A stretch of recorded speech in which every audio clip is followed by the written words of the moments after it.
నీ హస్తపు నీడకు పరుగెత్తగా నీ శాశ్వత కృపతో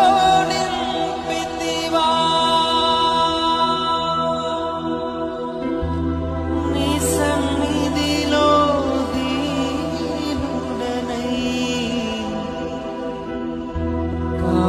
కాచుకోలేదని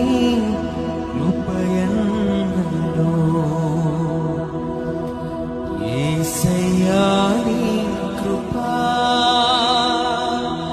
నను అమరత్వానికి